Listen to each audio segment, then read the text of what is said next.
Iaepetus sent us an email, and he is number 514. So, Iaepetus, remember your number. Well, respond back to him. Just when you do the response, put his number in the response. Oh, he's watching. So, first, let me say that I should have come forward a while ago. But unfortunately, my thinking meat wouldn't allow me to, partly because I didn't think my problems were that bad, and secondly, because I knew as a dude no one would give a flying fiddler's fuck about my problems. I was rewatching some of your content, and I remembered why I became so enraptured by the manosphere, and more specifically, your content in the first place. So here's my story. It all started before I was even born. I was a pinprick of light. Oh, I was an itch in my daddy's pants. Dancing in heaven without a care in the world. And then you two had to fuck and bring me here, you sons of bitches. I'm sorry. Damn you! I'm sorry. Yeah, you horny bastards. He said, my old man was an Air Force engineer. In other words, he basically made schematics for military aircraft. I heard that class was exceedingly difficult to graduate from. Is that true, Pop? Or perhaps I should be asking Senior Airman Fitzwell. It's a good thing he's here. Depending upon what year it is, because some of the tech schematics I look at now for aircraft look like they let their 5-year-old daughter with a crayon draw the fucking wire diagram. Holy fuck! Isn't the Air Force actually increasing like your body fat content just because they're having like cripplingly awful recruiting numbers? They're now when I got in, God. and since I was involved in aviation and I got to be a load smasher on a C-130, I was a big kid. And so here I am, traipsing around in my fucking duty uniform, and I see my squadron commander, and he points at me and he goes, "You're new here." Yes, sir. And he goes, "Lose the weight, fat boy. I'm fucking kicking you out." Nice. Now they're like, what, 25% body fat? It'll be fine. Well, I don't know what the PT standards are, but when I got out, it didn't matter how many push-ups you did. You could push freaking Michigan all the way down to Ohio. You only got 10 points on the test. You can do as many sit-ups. It was 10 points. What mattered was your waist measurement and your weight. Because for my height at the time, I had to be 191 pounds. Yep. Literally, they wanted the entire flight crew the size of Pee Wee Herman. And they're serious about that shit. They're very serious. I knew pilots that actually got lipo, or they would do the whole Ben Gay wrap, just so that way the day before a tape test, they would do the Ben Gay wrap with the cellophane. Yep. Or they would do the cold soaking for the fat shrinkage. I mean, just a plethora of chicks. Yeah. And then I knew a doctor in Port Huron who says, "Oh, you're Air Force?" He says, "Yeah." "You need to lose weight?" "Yeah." He prescribed me Iaepetus, which is fen-phen. Yep. Fen-phen. So I took that and I dropped from 245 all the way down to 212. Well, I guess it works then. That's a lot of weight. It's phenomenal. But the point is, though, you're literally, you shake. I don't know. Bodies respond differently to each and every type of drug, but wow, that shit was powerful. For weight loss. Hamster in the chat. Yep. Yeah. I mean, the Air Force, they're the chair force. They're insane about that shit. Oh, they're particularly insane because they had the stigma for years of joining the Air Force and get fat, never PT. Like my very first episode I did with you guys, we don't run in the Air Force, Marty. All right, let's finish this. My dad, like the majority of military guys, decided to go up to the 304 tree and shake it for a wife. My mother fell out as a response. Keep in mind that my mother was raised by a legit racist, as her father, my grandfather, was part of the Aryan Brotherhood. Wow. Woo! A sort of splinter neo-Nazi group from what I gathered, but I never really knew what kind of a person he was until he died, and while going through his house as per the funeral process, I found several tapes, VHS, of the old propaganda, The Eternal Jew. My father, so dick-thinking was he, that he decided to put a ring on it. He had to get written permission from his CO in order to go onto the compound where my father went for Aryan Brotherhood meets just to get his permission to marry my mother. Do you want to talk about ignoring literal red flags with X's doing cartwheels on them? This is it. That's probably one of them. I'm just... I will also add that my grandmother was fucked enough in the head to marry a guy like that, so I can't blame it all on my mom. But as it turns out, both of her sisters were raging feminazis, ironic, and my mom was more or less on the fence. My aunt once picked up my sister by the head and said, "All men are worthless and must be shot." Oh, my God. Nice lady. Just to put things into perspective. So, of course, my mother, I cannot confirm for sure, but I believe my mother was a stripper, hence the 304 street comment, thought that she and my old man were going to see the world together and be partying it up for years. She didn't imagine her fantasy being shattered as hard as the responsibility of being a parent often does. It was here that she developed more of a feminist outlook and started to really hate men. For her own decisions, of course. First, my big sis was born, then me, then my younger brother, or younger sister, sorry. I was born in 94. So me being the thing she hated more than anything started abusing me mentally. She easily roped my sisters, who were too young to know any better, into doing the same. Me being a young turd, full of testosterone and no sense of right and wrong, did the only thing I knew how. I hit my sisters in defense. Yeah! That's what you do. Equal rights and lefts. Which started the physical abuse. No! It's like winning. Ugh. With my mother's mental and physical abuse, plus my sisters doing the same, as a 4-year-old boy, it broke me until all I had was anger. So as a 4-year-old kid, I was super explosive to anyone I deemed that caused me harm in any way. My dad was nowhere to be found as he knew what was happening, but like a coward, he chose to take long trips overseas and in different countries. So my dad was mostly out of the picture. Apparently, it got so bad that my uncle tried to pick me up once and found that I had polka-dotted skin from the welts my mom left all over my body from a board with holes in it. Yeah, I got hit with that. Nice. Very dazed and confused. Yeah. Needless to say, my uncle did not like that and broke the board in half with his bare hands. He was a borderline bodybuilder back then. And he began to suspect what was going on, and in response, my mother pressured my dad to get deployed overseas so she could leave the States, as my uncle probably got very confrontational about what my mother was doing.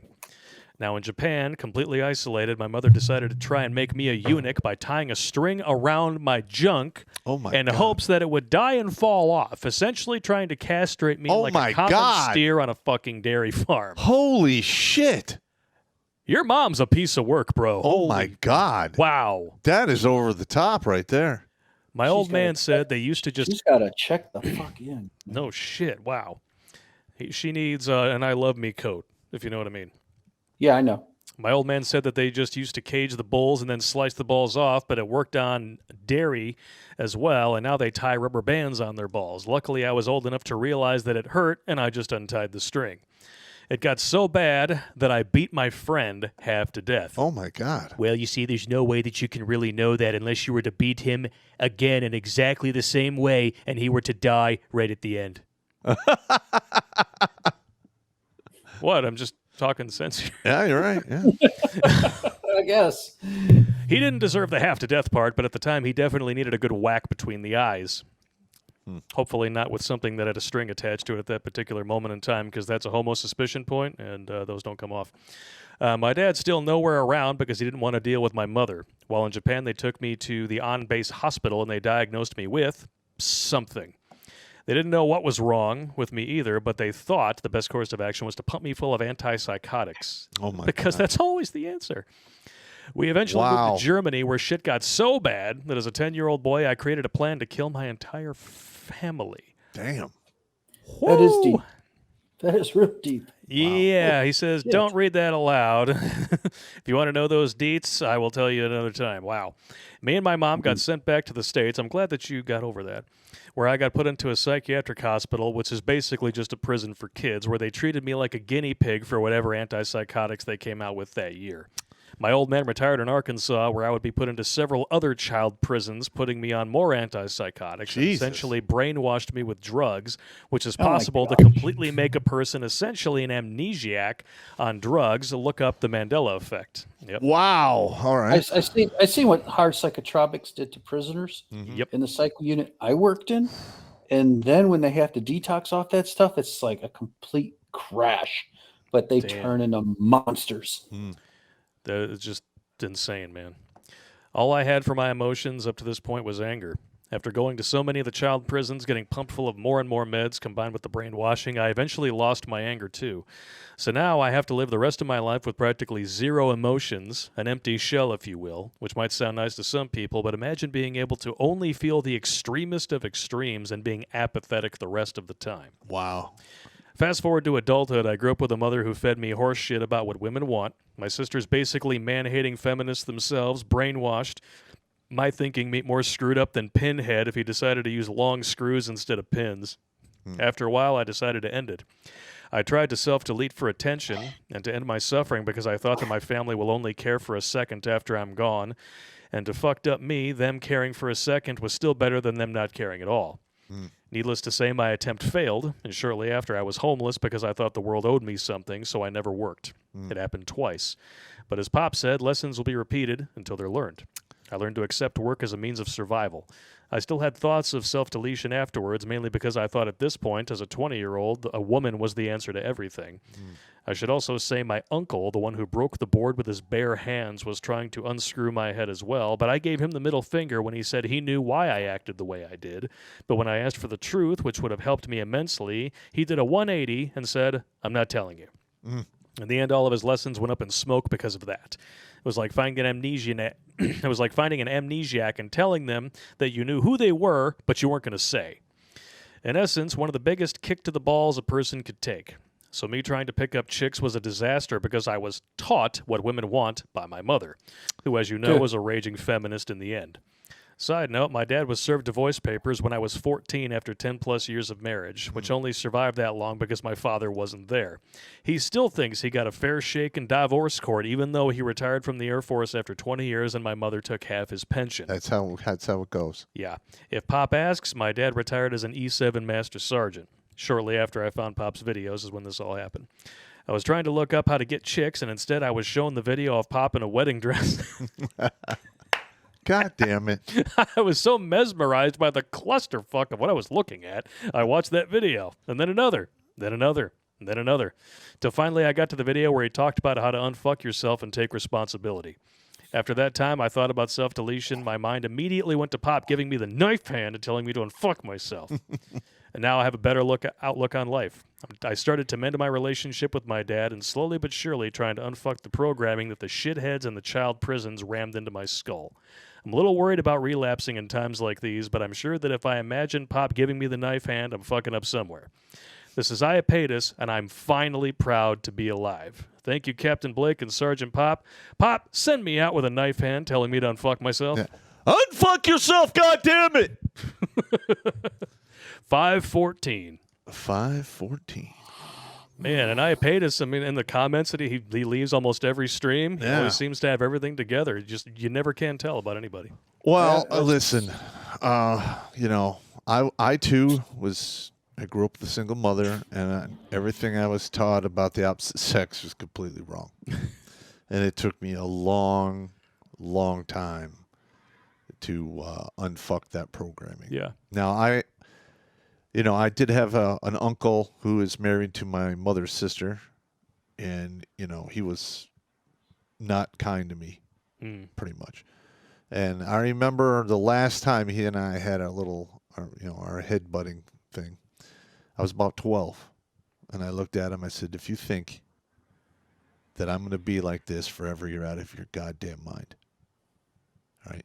When I'm 20, 21, these feet are going to be filling some of the boots of one of the most dangerous motherfuckers on the planet.